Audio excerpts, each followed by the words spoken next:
Donc là, ça vous montre en fait le résultat. Donc c'est-à-dire que ici, c'est des données d'étiquettes sur les rendements de culture. C'est des données fictives, mais ça venait de la Zambie en réalité. Donc c'est pour ça qu'eux parlent de districts par exemple. Donc ça veut dire que les données d'étiquettes elles étaient disponibles. Donc vous avez l'année, donc les districts sont disponibles. Et à droite vous avez les features de Mosaic aussi. Donc vous avez les features de 1 jusqu'à K. En général ça va jusqu'à 4000. Et la jointure se fait au niveau du nom. Donc, c'est-à-dire que là, on part du principe qu'on a déjà fait toutes nos agrégations, on a nettoyé les données, et au final, vous allez pouvoir obtenir ce résultat final-là qui est de pouvoir avoir justement votre donnée d'étiquette et avec chaque feature. Donc, ce qui veut dire que, par exemple, là, si on prend Shibombo pour l'année 2019, le rendement, je crois que c'est le rendement du maïs, c'est une variable, le rendement du maïs c'était de 1,5, et vous avez toutes les données. Donc, pour ceux qui sont familiers déjà un peu avec les modèles d'apprentissage automatique, vous avez déjà tout ce qu'il vous faut pour entraîner votre modèle. Est-ce qu'il y a des questions? OK. Est-ce qu'on peut avoir la prochaine slide?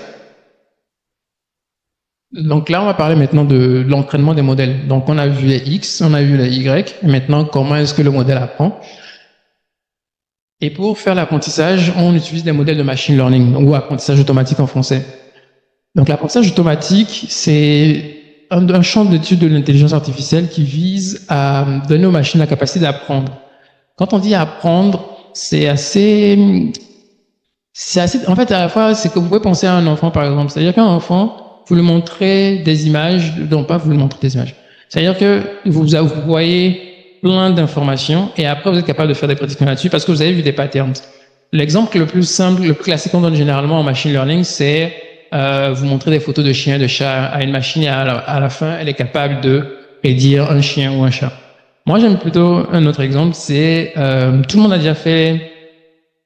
Vous allez dans un service, par exemple. Vous allez à la banque, il y a une file d'attente. En général, dans certains services, vous allez voir comment on est capable de vous dire le temps d'attente. Si on fait un petit exercice ensemble, c'est-à-dire que si moi je vais aujourd'hui à la banque, et puis il y a Zisler qui est allé hier, je vais demander à Zisler, tu as attendu combien de temps? Il me dit, j'ai attendu 1 heure. Comment je vais me dire que Zisler a attendu 1 heure, moi je vais attendre 1 heure. Mais après, si je connais 10 personnes, qui chacune ont attendu à des heures différentes, et je leur donne, et maintenant moi je me dis, si j'y vais, combien de temps je vais attendre? En votre avis, qu'est-ce que je vais utiliser comment est-ce que je vais essayer d'estimer mon temps? Exactement. Je vais prendre la moyenne parce que j'ai 10 personnes qui sont déjà allées, donc je vais prendre leur moyenne. Mais maintenant, j'ai plus d'informations là-dessus. C'est-à-dire que je sais que parmi les 10 là, je sais, ils sont allés différents jours. Il y en a un qui est allé mercredi, il y en a un qui est allé jeudi. Moi, je vais jeudi. Donc, je me dis maintenant, c'est peut-être de prendre la valeur de jeudi. S'il y a plusieurs personnes qui sont allées jeudi, je vais prendre la moyenne de jeudi. Et ainsi de suite. À chaque fois, maintenant, on peut se dire, peut-être que j'ai maintenant 100 personnes. Et les 100 personnes ne sont pas allées pour le même motif. Il y en a qui sont allés pour faire un retrait, il y en a qui sont allés pour changer leur carte, il y en a qui sont allés pour X ou Y raison. Mais maintenant, je vais pouvoir dire, je vais prendre maintenant les personnes qui sont allées pour le même motif que moi, et ainsi de suite. On peut avoir plusieurs variables. On peut encore avoir des variables telles que combien de personnes il y avait avant moi, avant chacune des personnes. On peut avoir des informations comme le nombre de personnels qui étaient présents, etc., etc. Donc là, c'est là la partie justement collecte de données. En général, vous avez déjà un historique de données qui existe, ou alors vous allez collecter vos données là. C'est-à-dire que vous voulez mettre en place justement un système d'attente pour que les gens puissent savoir, lorsqu'ils arrivent, ils sachent à peu près combien de temps ça va prendre. Donc, avec toutes ces informations-là, justement, vous collectez vos données, soit elles sont déjà existantes, soit vous les collectez. Et une fois que vous les collectez maintenant, l'intuition que nous, on a commencé à établir petit à petit, elle marche. Mais le problème, c'est que très vite, lorsqu'on a plusieurs variables, ça devient plus compliqué. Et donc, c'est là que les algorithmes d'apprentissage automatique entrent en jeu parce que eux, on leur donne toutes ces données-là et sont capables de trouver des motifs dans les données et pouvoir mieux faire la prédiction. Donc, il y a la phase, comme je disais, de collecte des données, d'entraînement d'un modèle. Et maintenant, on peut prédire sur les nouvelles données. Donc, dans mon cas, les nouvelles données, c'est chaque personne qui vient, on pourra faire la prédiction. Donc, si on revient à Mosaic, c'est le même principe. Mosaic, c'est que vous lui donnez donc on a les features de Mosaic, on a les données d'étiquettes. Donc par exemple, si je donne un exemple simple, c'est la couverture forestière. C'est-à-dire que j'ai maintenant pour chaque région, pour chaque zone, j'ai la couverture forestière associée. Je vais entraîner mon modèle là-dessus. Il va apprendre, ok, Peut-être que quand il y a beaucoup d'eau, c'est qu'il n'y a pas beaucoup de forêt. Quand il y a des maisons, c'est qu'il n'y a pas beaucoup de forêt. Et donc, il va pouvoir être en mesure d'apprendre ces motifs-là.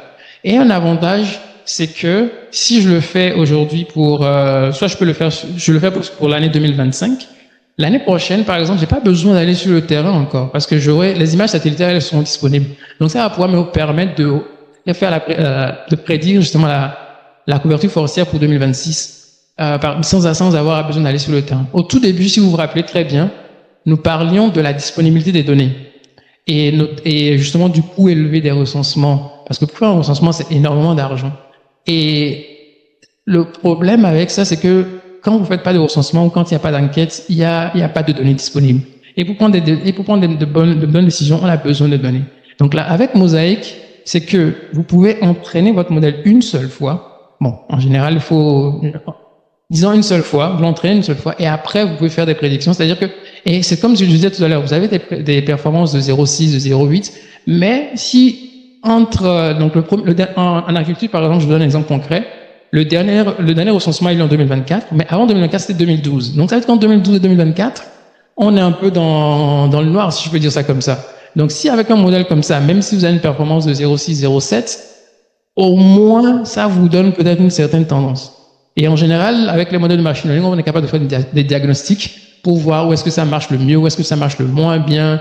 Par exemple, pour entrer un tout petit peu en détail, c'est quand on fait de la classification, par exemple, pour ceux qui sont un peu plus familiers, il y a justement le taux de bonne classification, c'est-à-dire que quel est le pourcentage de données qu'on classifie très bien. Mais il y a un truc qui est super intéressant, ce qu'on appelle la précision. La précision, c'est que lorsque, par exemple, on parlait tout à l'heure de parcelles agricoles, parcelles non agricoles, si vous avez un modèle très très précis, qui peut-être a un taux de bonne classification de 60%.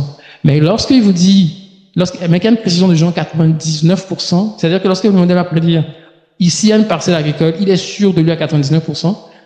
Certes, vous allez vous dire, je trouve pas toutes les parcelles agricoles, mais au moins les parcelles agricoles que je trouve, je sais qu'elles sont bonnes. Donc ça vous donne déjà des indications plutôt que d'attendre encore 12 ans pour faire un recensement, entre les deux, vous pouvez faire justement vous pouvez utiliser des modèles comme ça pour avoir plus d'informations. Slide suivante, s'il vous plaît. Bon, là, c'est un peu la partie un peu plus technique, mais comment concrètement ça marche, c'est quand on fait le modèle, justement, je vous parlais de coefficient de détermination R2 tout à l'heure qui était de 0,8, 0,6, etc. Donc, c'est important il faut pas faire un modèle, il faut faire un modèle on puisse savoir concrètement quelle est sa performance. Donc, la manière dont on le fait en général, c'est que on va donner au modèle, donc on crée donc toutes nos données, on donne pas toutes les données au modèle. Donc, on donne au modèle une partie des données et on laisse une partie de côté qu'on appelle ensemble de tests. Donc, on entraîne le modèle sur l'ensemble d'apprentissage et ensuite, une fois que le modèle a fini, on va maintenant faire des prédictions sur les données qu'on a laissées de côté que le modèle n'a pas vues et on va pouvoir comparer, voir est-ce qu'il prédit bien ou est-ce qu'il ne prédit pas bien. Et donc, c'est avec ça maintenant qu'on peut dire que mon modèle a une performance, un R de 0,8, il a un R de 0,9. Et un autre avantage de Mosaic, qui je pense qui fait que c'est un très très bon outil, c'est que une fois qu'on a les features, pour quelqu'un parlait justement tout à l'heure de la question de est-ce qu'on peut utiliser d'autres modèles plutôt que la régression logistique ou la régression linéaire, c'est que dans beaucoup de cas, des modèles simples comme régression linéaire, toute personne qui a suivi un cours de statistique de base sait à peu près qu'est-ce que c'est qu'une régression linéaire. Quand on a le fameux nuage de points et qu'on essaie de trouver la ligne qui passe par ces nuages de points-là. Et en fait, c'est que la régression linéaire, en fait, elle donne de très très bons résultats. On n'a pas besoin d'avoir des modèles beaucoup plus sophistiqués pour avoir des bons résultats. Donc ça facilite aussi, c'est-à-dire que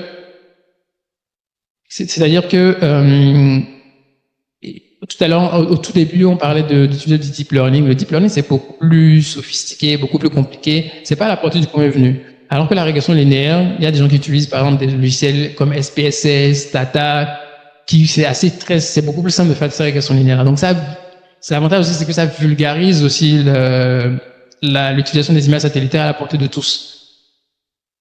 Donc, en machine learning, il y a principalement deux types de problèmes. Il y a soit de la régression. Donc, la régression, c'est quand on voulait prédire une variable quantitative. Tout à l'heure, quand je parlais de mon temps d'attente, ça va être en minutes ou en secondes. Donc, c'est une variable quantitative. Mais il y a ce qu'on appelle aussi la classification lorsqu'on a des variables catégoriques. Par exemple, quand on disait justement, on a une parcelle, est-ce que c'est une parcelle agricole, une parcelle non agricole? Donc, c'est deux catégories. Et dans les deux cas, donc pour la régression, pour tout ce qui est variable quantitative, là, on utilise plutôt la régression linéaire. Et pour tout ce qui est classification, c'est la régression logistique. C'est vraiment des petits détails. Je pense que ceux qui ont peut-être un profil un peu plutôt statistique comprennent, mais l'idée c'est normal, c'est tout à fait normal en fait si ces notions-là vous échappent, mais l'objectif c'était vraiment au moins que vous l'ayez entendu une fois. C'est-à-dire que si demain quelqu'un vous parle de régression linéaire, vous dites, ah oui, dans Mosaic on peut utiliser la régression linéaire. C'est vraiment, donc ne vous inquiétez pas si ça semble un peu trop compliqué ou des choses comme ça, c'est vraiment cette notion de sensibilisation et aussi de démystifier Mosaic, parce que c'est facile pour nous de venir vous dire que ça marche très très bien, mais il faut aussi qu'on essaie de montrer qu'est-ce qu'il y a sous le capot pour vous dire comment est-ce que ça marche, qu'est-ce qui fait que ça marche, etc.